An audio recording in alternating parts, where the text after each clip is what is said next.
mis viitavad organisatsiooni terviseprobleemidele, tuginedes siis mu enda isiklikule ligi 30-aastasele juhikarjäärile ja ka vestlustele paljude juhtidega kogu selle aja jooksul toovad välja 5 peamist sümptomit. Esimene, ettevõte kasvab vähem kui 20%.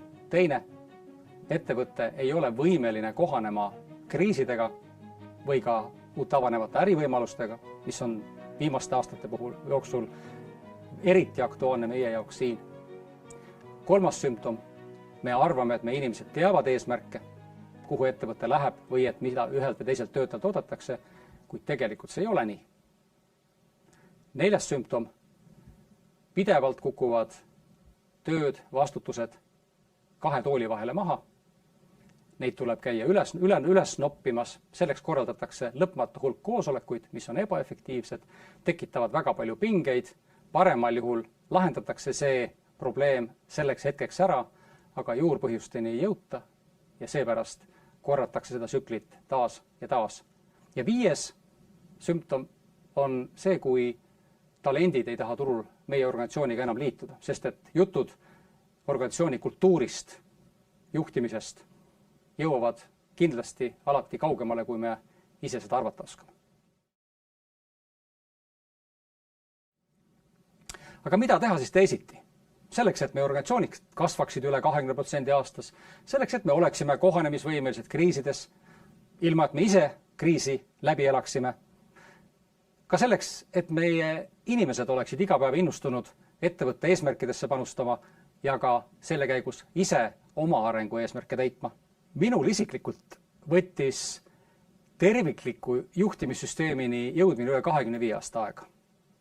25 aastat otsisin ma uut ja paremat lahendust, katsetasin erinevaid käsitlusi, lugesin raamatuid, käisin koolitustel, konverentsidel, seminaridel, kuid see kõik ei aidanud. 25 aastat võttis aega, et jõuda tervikliku juhtimissüsteemini, mida tuntakse GBF-i ehk siis Get Big Fast nime all. Kui ma sellega kokku sain, oli mul kohe esimene reaktsioon, ahaa, lõpuks, see ongi see, mida ma vajan. Rakendasin seda ettevõttes Pipelife 5 aastat tagasi ja mis see salata? See võimaldas mul oravaratast välja saada. Mida see tähendab? See tähendab seda, et selle juhtimissüsteemi rakendamisel sa rakendad protsessid ja süsteemid, mis annavadki organisatsioonile võime ise tegutseda ilma, et juht peaks igapäevaselt nii-öelda rattas seda ringi ajama. Mida see juhile siis tähendab? Juhile tähendab see suuremat vabadust ja võimalust tegeleda väga tähtsate asjadega. Mis on siis juhi jaoks väga tähtis asi?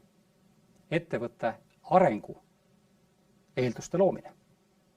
Kas sina juhina soovid seda, et su ettevõte kasvaks üle 20% aastas? Kas sa soovid seda, et su organisatsioon oleks kriisideks valmis ning samas võimeline kasutama ära turul tekkivaid uusi ärivõimalusi? Kas sina juhina soovid seda, et sinu ettevõtte juhtimine toimiks nagu kellavärk ning sina juhina omaksid vabadust valida seda, kuhu oma aega panustad? Vahel lubada isegi endale väikest puhkust, ilma et sinu ettevõtte arenemist jätaks. Kui see on nii, siis saame kokku. Räägime sellest, mismoodi Get Big Fast juhtimissüsteem saaks sulle maksimaalselt kasu tuua. Pane kohtumine kohe kirja.